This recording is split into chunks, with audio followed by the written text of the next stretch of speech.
¿Qué tal, amigos? Estamos aquí con un gran invitado. Es un honor poder estarlo entrevistando. Su nombre es Cristian Rodrigo Iturralde. Él es argentino, nacido en Buenos Aires. Y es una gran oportunidad tenerte aquí, precisamente para tocar un tema que creo que es de interés común, al menos en algún aspecto. El tema de la Inquisición.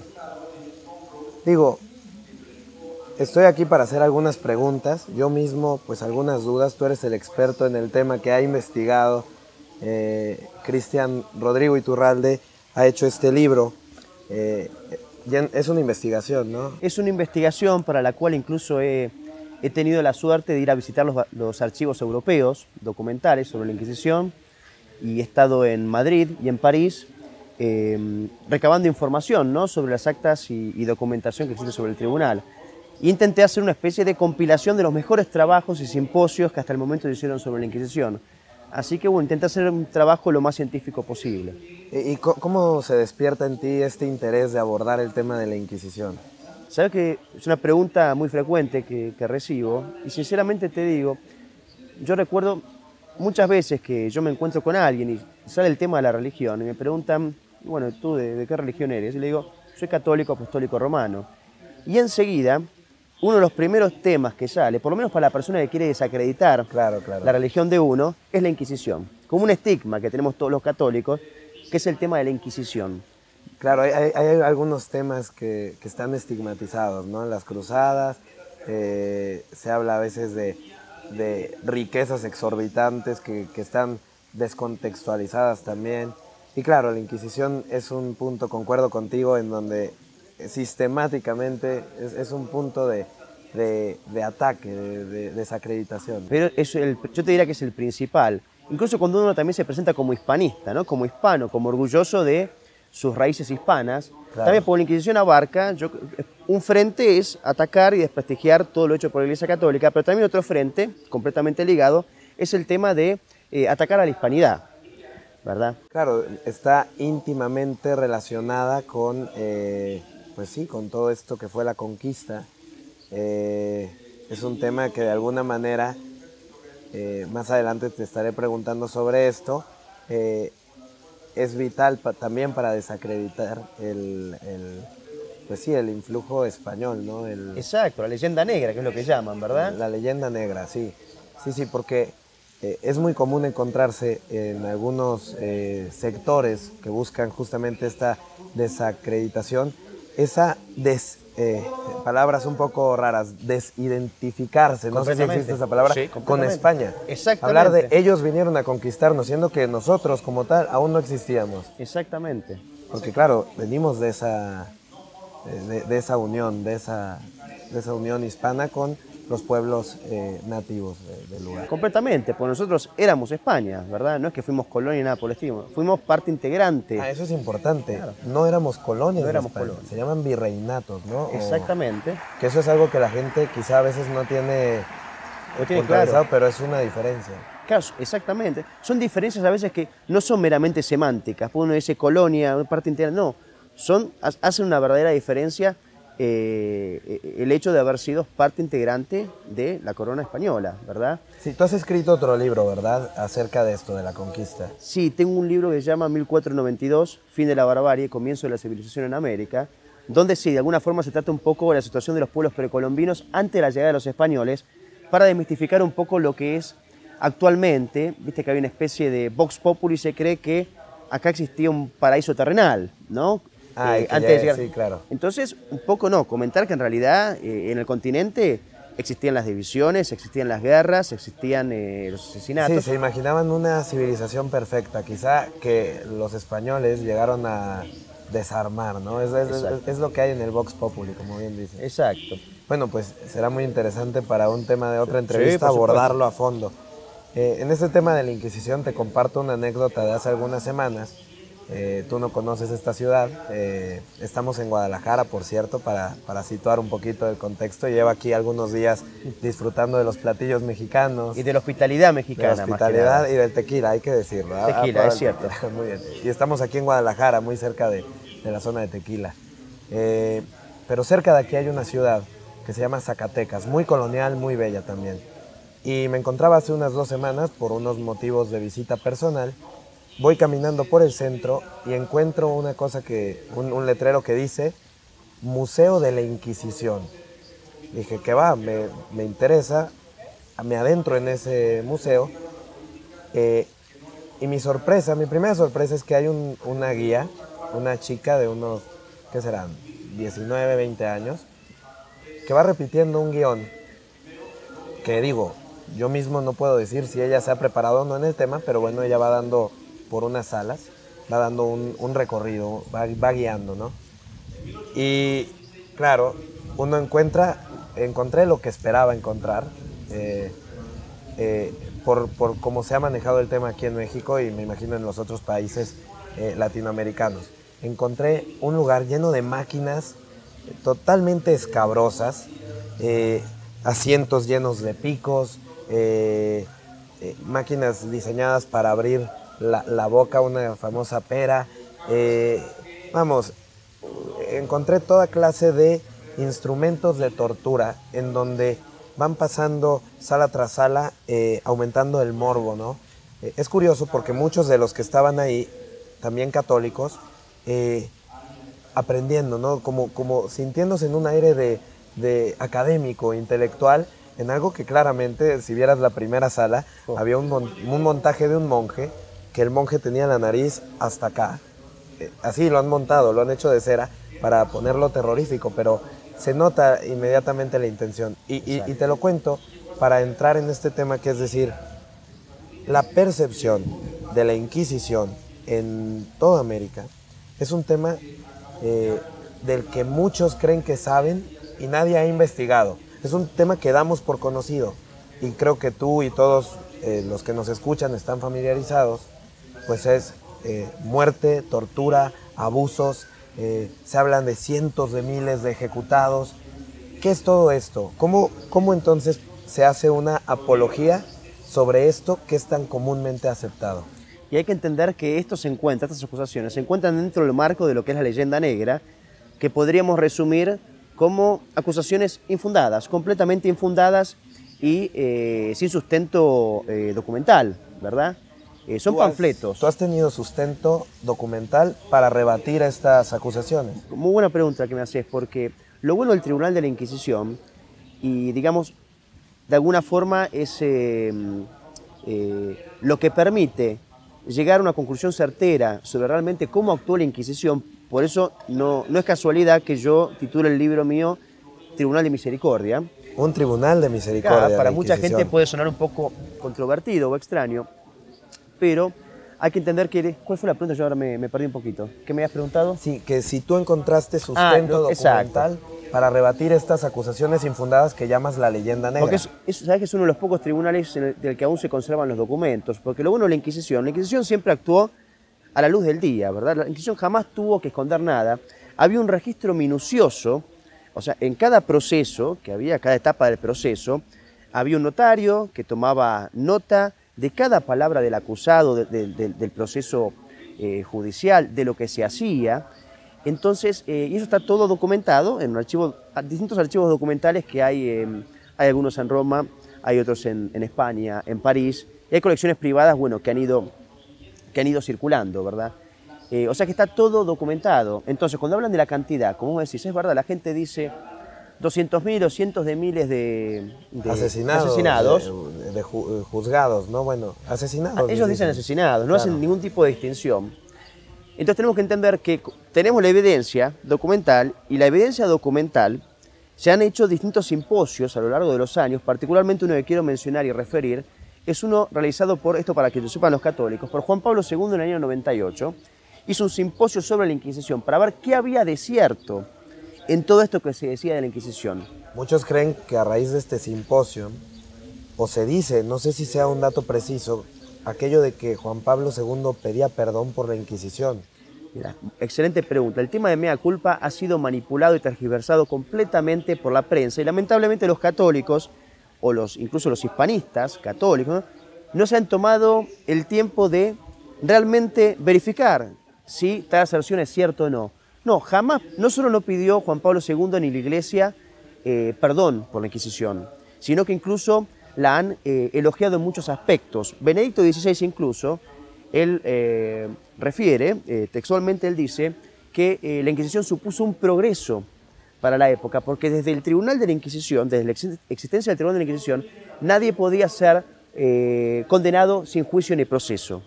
Ahora recordemos que existieron otras inquisiciones, los protestantes tuvieron inquisiciones que eran realmente sanguinarias, donde ahí sí murieron cientos de miles de personas sin juicio ni proceso. O sea, la quema de brujas es un fenómeno protestante, no es un fenómeno católico. Incluso los judíos también tuvieron inquisiciones que fueron mucho más severas que las achacadas a la Iglesia Católica, y es un dato que poca gente sabe. Claro, claro, cuando se habla de quema de brujas, cuando se habla de tantas cosas, automáticamente pensamos en la Inquisición católica. Y me imagino que además no ha habido solamente, por así decirlo, una Inquisición católica, sino que ha tenido distintos desarrollos y distintos momentos históricos, lugares, ¿no? Exacto. Pero bueno, regreso un poco porque creo que te desviaba de la pregunta. Había dos temas que quedan un poco colgando. Hablabas de que cuando la gente habla de los cientos de miles asesinados por la Inquisición. Bueno, en este simposio, las conclusiones que se llegaron, hay que aclarar que en este simposio no es que se llamó únicamente historiadores católicos o proclives a ser subjetivos en sus conclusiones. Se llamó a historiadores, se convocó a historiadores de todo tipo de credo religioso o pensamiento para asegurar cierta objetividad. Y la conclusión dice que en 350 años de Inquisición española, en 350 años fue ejecutado el 0,6%, que equivaldría a algo así como 3.000 personas en 350 años. 3.000 personas. Sí, pero ojo, acá hay que aclarar algo más. Pues, no es que la Inquisición no mató ni ejecutó 3.000 personas.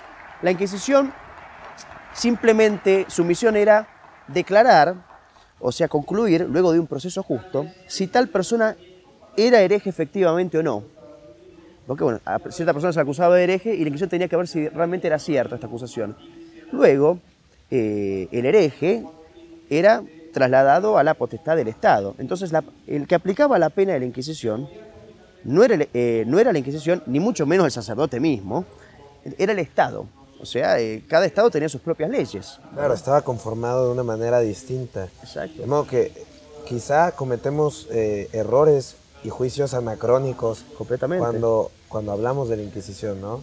Concretamente de la Inquisición española, en donde había una unidad entre la Iglesia y el Estado. Exacto, existía una unidad completa. Eso es interesante porque se nos olvida, creemos que la historia de la humanidad de alguna manera, las sociedades se han regido de la misma manera con la que nos regimos ahora. Al menos lo damos por hecho en el Vox Populi que mencionas, ¿no? Capo, aparte hay que entender, está bueno esta mención del anacronismo, porque aquella era una sociedad completamente cristocéntrica.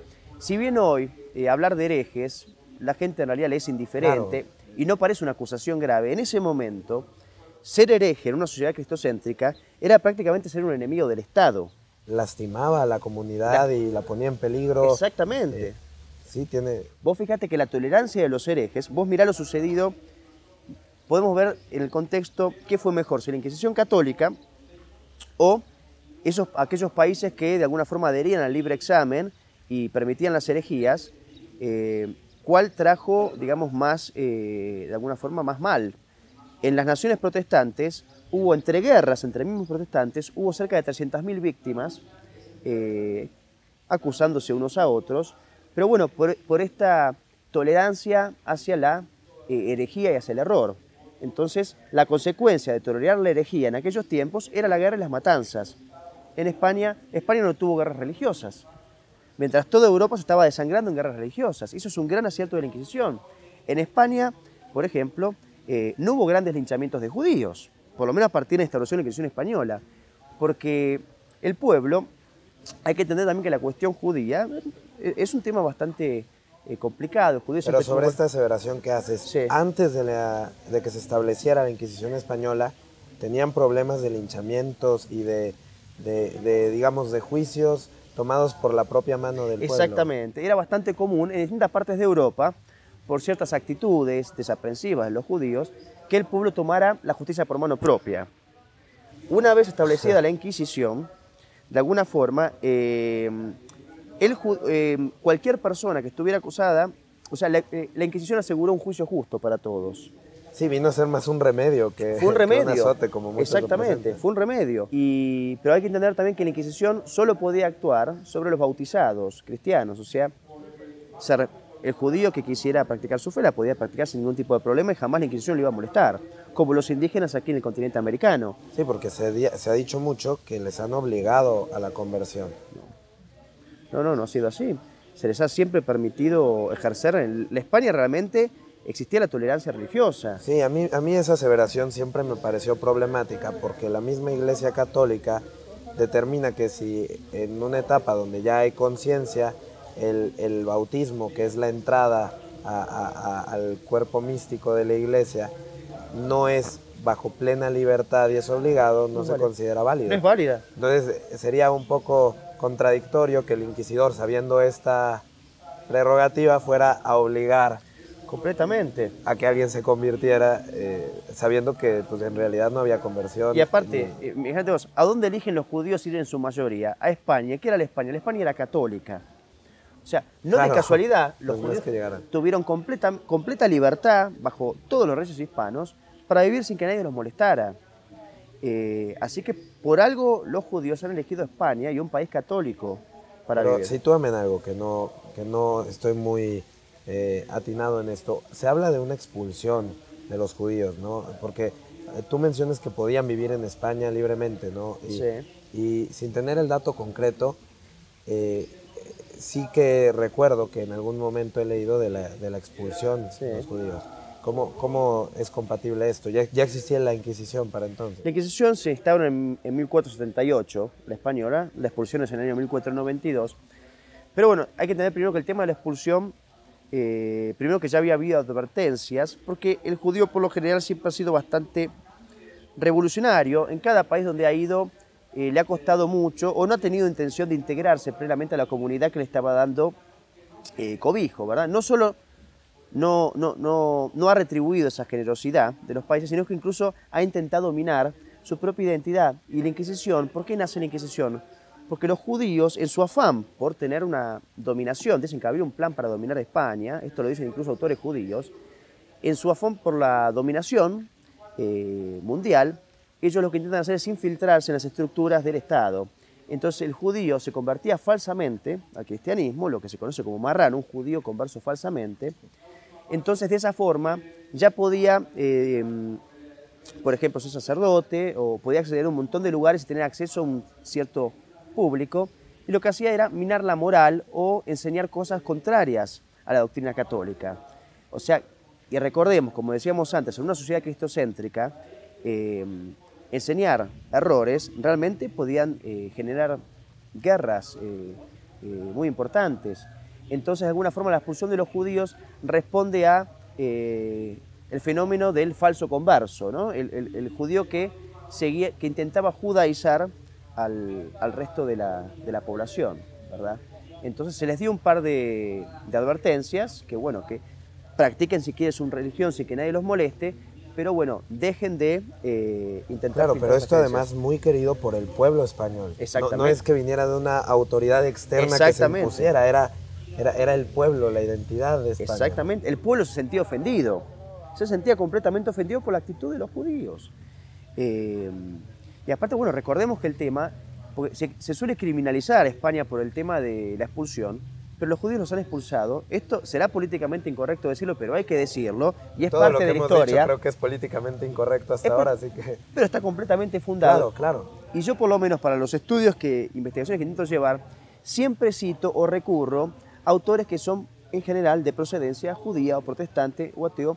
Para mayor objetividad. Exactamente, para que la gente sepa que aquí nadie está inventando absolutamente nada y que existe evidencia científica, física, que puede consultarse hasta el día de hoy. Entonces vos me has preguntado, recién me dijiste... Sí, te preguntaba sobre el tema de que era el pueblo, no era una autoridad externa. Bueno, y el tema de que a los judíos los han expulsado históricamente, es el único pueblo, la única o raza o religión, depende cómo cada uno lo quiera considerar, que ha sido expulsado de prácticamente todo el mundo. No, más bien, tú mencionabas que los judíos han expulsado a otros, ¿no? ¿O te entendí mal? No, que los judíos han sido Ah, expulsados. ellos sí, perdón. De algunos lugares. Comprendí mal lo que querías decir anteriormente. Está bien, no, yo capaz no me expresé mal, aparte hablo demasiado rápido. No, Los no te argentinos hablamos preocupes. muy rápido, particularmente yo. O sea que se criminaliza España por la expulsión de los judíos cuando los judíos habían sido expulsados de prácticamente toda Europa y en algunos lugares hasta 2 o 3 veces. Entonces, evidentemente, digamos que el judío... Bueno, pero esto ya además es una decisión de Estado, ¿no? En donde, claro, la Inquisición, la Iglesia Esa unida, iglesia no tiene nada que ver en no el tema tiene de la nada que ver en el tema. Exactamente. Quizás nos metimos un poco a otro tema y en este sentido habría que ver la jurisdicción, es decir, lo que tú mencionabas, lo que abarcaba la Inquisición, abarcaba a los fieles, ¿no? A los católicos. Exacto. No tenía injerencia en el poder temporal. Las leyes del Estado, como bien estás diciendo vos, eran decisiones del Estado, del rey, del monarca. Así que el fenómeno de la expulsión, por supuesto, la Inquisición no tuvo absolutamente nada. No había que atribuirlo a la Inquisición. Por Bien. supuesto que no. ¿Qué hay de la Inquisición y la tortura? Como te comentaba en esta experiencia que tuve, está muy difundido que la Inquisición no solamente procesaba y castigaba a los criminales, sino que incluso antes de determinar su culpabilidad los torturaba de formas muy aparatosas, que es lo que se ha venido difundiendo. ¿Y qué hay de esto? ¿Cómo esto se convierte en tu libro en el Tribunal de Misericordia? Perdona si la pregunta es un poco... No, es muy buena. Te respondo en 2 partes. Tribunal de Misericordia es porque es el único tribunal en la historia en la que el culpable de cierto delito obtenía el perdón por el solo hecho de arrepentirse. O sea, decime qué tribunal... Hoy que hay tantos humanitarios y demócratas que lo primero que hacen es acusar a la Inquisición de criminal. La Inquisición permitía, incluso al encontrado culpable, arrepentirse. O sea, por el solo hecho de arrepentirse, esa persona obtenía el perdón, obtenía tal vez, se le decía que haga alguna peregrinación o algún ayuno, en eso consistía la pena. O sea, por eso digo que es un tribunal de misericordia, porque cuando la Inquisición ve que realmente la persona está arrepentida y que ha salvado su alma, porque hay que entender que en ese momento era mucho más importante la suerte del alma que del cuerpo. Sí, dime. Claro, que además no solamente, bueno, lo has mencionado, justo lo que iba a decir, era más importante la salud del alma que del cuerpo, pero también constituían delitos. En ese momento histórico también se constituían delitos, la herejía, no eran simplemente temas de espiritualidad, Exactamente. sino que eran delitos contra el... Claro, pues tenían injerencia social, ahí está el tema. Claro, no se remitía solo, porque uno dice, bueno, privadamente uno no. Tenían repercusión social, que podían generar levantamientos, entonces era un pueblo religioso, sí, completamente. Qué importante es sumergirse no nada más en el tema y en lo primero que escuchamos, sino ir a las raíces del contexto histórico, si no se vuelve incomprensible. Exactamente, se vuelve completamente incomprensible. Hay que entender el tipo de sociedad y los valores y convicciones que tenía la gente del pueblo llano en ese momento. Bueno, pero a ver, cuéntame, ¿qué descubriste sobre la tortura? Bueno, la tortura, puedo decirte que en base a los simposios, a las investigaciones que han habido últimamente, donde se han consultado toda la documentación existente sobre la Inquisición, o sea que ya no es una cuestión de opinión. Bueno, tú opinas que la Inquisición fue buena, claro, yo mala. No, aquí no hay un tú opinas y 2 verdades. No, acá hay una sola verdad, porque si somos científicos, seamos científicos para todo. Y si nosotros pregonamos la primacía de la ciencia, seámoslo para todo. Entonces, cuando existe documentación que indica claramente que, ¿cómo se llamaba? Que la Inquisición actuó de cierta forma, hay que creerlo, ¿entendés? Claro, es curioso que haya resistencia. Bueno, ¿y qué dice la documentación? Dice, en cuanto a la tortura, dice que solo el 0.6% de todos los procesados, 0.6%, fueron sometidos en algún momento a algún tipo de tortura. Pero ojo, hay que entender una cosa, que la tortura en aquel momento era aplicada en todos los tribunales civiles, ¿verdad? Y la tortura, por lo general, hay que adecuarse al momento histórico, como bien vos decís, y se aplicaban los que eran considerados los tormentos más suaves de la época. Uno muy conocido era el submarino, que es el que siguen aplicando actualmente los Estados Unidos. Pero actualmente soldados estadounidenses han sido acusados de utilizar con los refugiados políticos el submarino, que es sumergir poner una bolsa a la persona y echarle agua hasta ahogarla, hasta generar una sensación de ahogamiento. El submarino se llama. Y ese era uno de los tormentos más comunes que aplicaba, ojo, no la Inquisición, repito, que aplicaban los funcionarios reales, ¿verdad? Entonces, ese era el tipo de tortura. Nada de estas cosas de ciencia ficción que la gente cree, que esos instrumentos diabólicos que me acabas de mencionar eran propios de los ingleses. Esto lo dicen autores ingleses. Bueno, yo en el libro he sido todo tipo de documentación. En la Torre de Londres, donde ellos guardaban sus presos políticos o disidentes, realmente tienen una imaginación para aplicar tortura a los pueblos sajones increíble. Los españoles se remitieron exclusivamente a 2 o 3 de las torturas más suaves, que más que tortura era tormento, porque podemos hacer una distinción. Y bueno, y realmente fue muy poca la gente, y había que seguir había un médico en la sala primero para asegurarse de que la persona no pudiera morirse, ¿no? Y que la tortura no sea demasiado excesiva. Y bueno, y hay que entender también, repito, que todo esto respondía a que la herejía era un peligro, era atentar contra el Estado mismo, ¿verdad? Pero fue muy poco frecuente la tortura durante la Inquisición. Claro, y en los momentos que se aplicó, aunque como bien dices, la Inquisición no era quien aplicaba la tortura, sino el funcionario real, de alguna manera la Inquisición sí estaba, trabajando en unidad con los funcionarios reales. Es decir, porque muchos podrán decir, bueno, esto de todos modos, aquí en México hay un dicho que dice, tanto peca el que mata la vaca como el que le agarra la pata, pero bueno, de nuevo sería un anacronismo. Sería un anacronismo porque en todos los lugares se aplicaba la tortura, incluso hoy en algunos momentos se aplica, ¿no? Pero bueno, el simposium revela que era muy poco frecuente, que no afectaran trascendentemente la salud, si es lo que entiendo, que no condujeran a la muerte, y con un médico en la sala, ¿no? Y no podían durar más de 10 minutos. Y bastaba que también me imagino, dijiste antes que bastaba que el acusado pidiera perdón. Exactamente. Vamos, que para estar en medio de esa situación y no pedir perdón, habría que estar muy obstinado en el crimen que se ha cometido. Completamente. Muy obstinado en el crimen que se ha cometido. Por eso el tema de la tortura es cierto que conmueve al hombre más inconmovible cuando uno escucha la palabra tortura, pero es como te decía, la gente en realidad no debería sorprender. Sí, porque imaginamos a una pobre víctima siendo torturada, a un inocente siendo torturado, claro, y a un par de verdugos.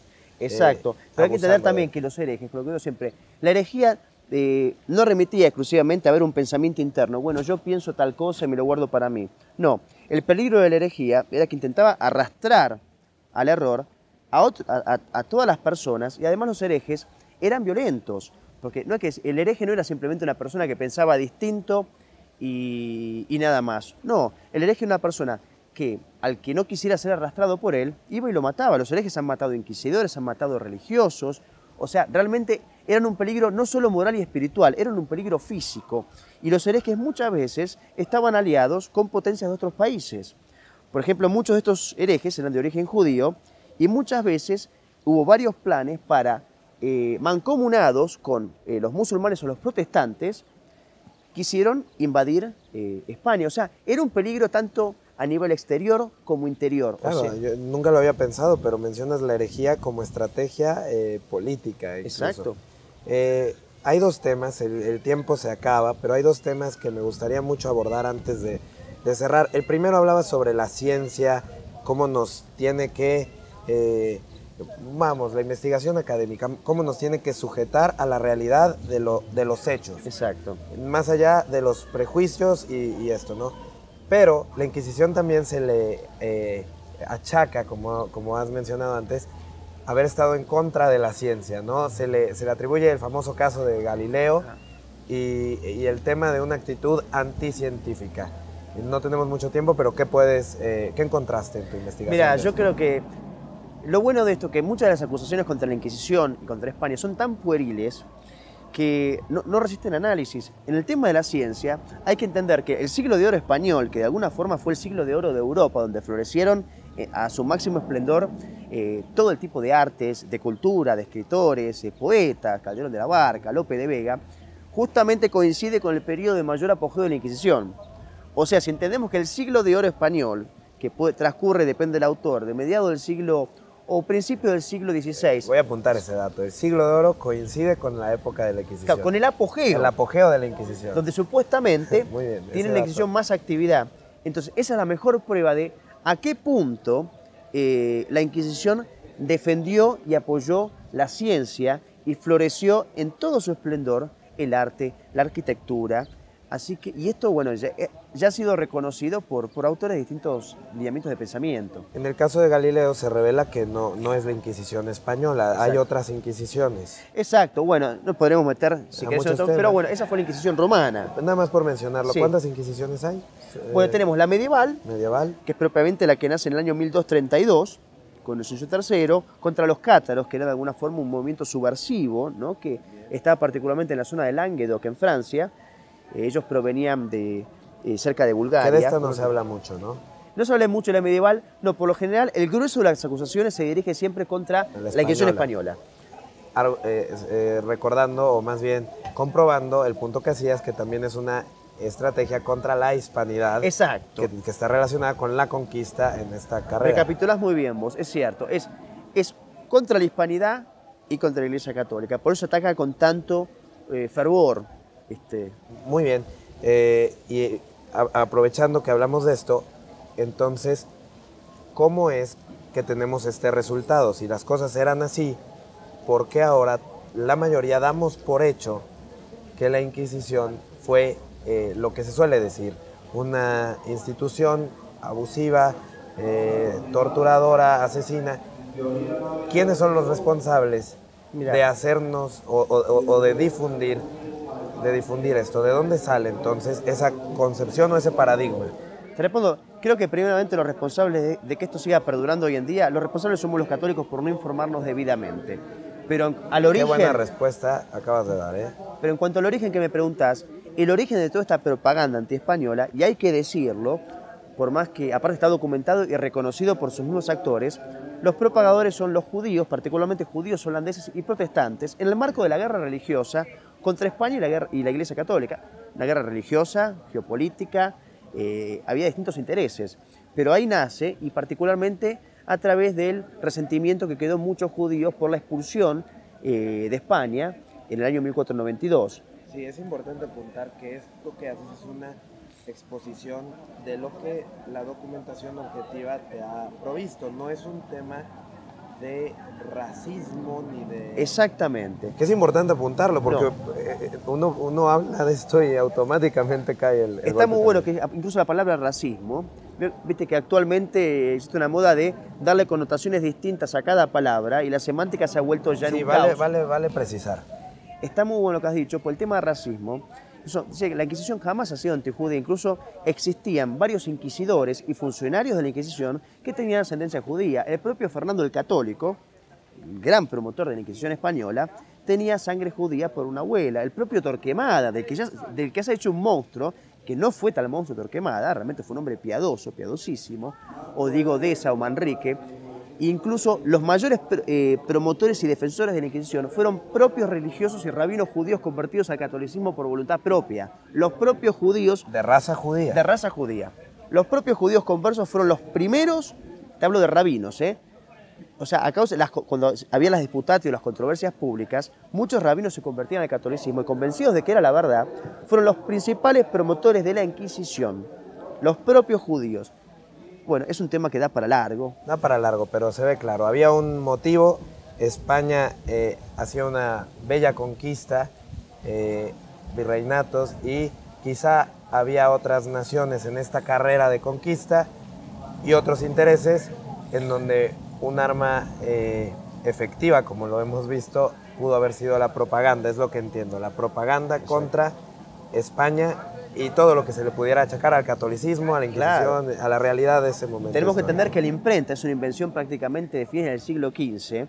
Entonces, la mejor arma política, yo estoy convencido de que si la imprenta no hubiera sido inventada a fines del siglo XV, yo te aseguro que no hubiera existido el protestantismo, porque estos panfletos, ¿no? que surgían masivamente a partir de la creación de la imprenta y el bajo de los costos, cualquiera podía escribir cualquier barbaridad, y el pueblo llano, capaz poco ilustrado, que no tenía la capacidad de distinguir qué se le estaba diciendo, generó mucha confusión en los fieles del pueblo llano. Por eso que la imprenta, sin una supervisión, fue lo que generó de alguna forma todo este caos y bueno, de alguna forma el cisma en la iglesia. Bien, mira, voy a terminar contándote una anécdota de mi propia conversión que quizá te va a resultar agradable. Cuando yo de alguna manera, siempre he sido católico, pero aquí en México se da mucho ese catolicismo cultural, el catolicismo de tradición. Claro. Y entonces, claro, muchos se identifican con este tipo de catolicismo. Sin embargo, yo sí tuve una etapa donde como que me iba despegando, ¿no? Y cuando un sacerdote estaba hablando con unos amigos míos, no recuerdo exactamente lo que él comentaba, pero sí recuerdo que yo le dije, ¿cómo se atreve a decir eso si la Inquisición asesinó a muchísimas personas, etcétera? Y recuerdo que me hizo esta pregunta, me dice, primero se presenta, mucho gusto, soy el padre tal, en la educación. Y en segundo lugar me dice, ¿te puedo hacer una pregunta? ¿En qué lugar y en dónde se fundó la Inquisición? Y claro, yo me encontré enfrente de mi grupo de amigos en una posición bastante comprometedora, porque yo había llegado como conocedor del tema y de repente me encontraba sin ni siquiera saber su lugar y su origen. Y me di cuenta que este es el común para la mayoría. Este es el común para la mayoría. Y entonces, pues de ahí yo me puse a investigar. Me he quedado algo picado y eso me condujo un poco a mi conversión. Afuera de cámaras, en algún momento platicando contigo, habías dicho de algún autor agnóstico que daba una cita, quizá no la tenemos. Leo Moulin. Leo Moulin. Sí, sí. ¿Recuerdas la cita o más o menos la podrás parafrasear para terminar? Es muy bueno. Igual creo que es una autora, creo que incluso había pertenecido a la masonería y actualmente es agnóstico. Claro, donde él no puede creer, él convencido dice, ¿cómo puede ser que los católicos, más o menos te lo voy poniendo, cómo puede ser que los católicos compren o crean absolutamente todo lo que les dice la propaganda? Y dice, yo siendo agnóstico, realmente reconozco todo lo que ha hecho la Iglesia Católica y bueno, de alguna forma, creo que los católicos, claro, todo lo positivo que ha hecho por la ciencia y por todo, y creo que los católicos deberían informarse debidamente antes de comprar indistintamente todo cuanto hablan de su iglesia. Entonces, de alguna forma, esto es lo que decía Leo Moulin, que es creo que es francés, es un académico agnóstico, hay que decirlo, de prestigio. En aras de la objetividad. Exacto, exacto. Y como estos hay muchos, por eso digo, si me dejas decir las últimas palabras, para cerrar, que como está muy bien, porque vos hiciste énfasis todo el tiempo en el tema de los científicos, porque viste que hoy, si no veo, no creo. Entonces, para algunas cosas somos racionalistas y para otras cosas no somos racionalistas. Entonces, seamos racionalistas en todo, como te digo. Entonces, no es la Inquisición, fue buena, fue mala, mirá, ya está toda la documentación.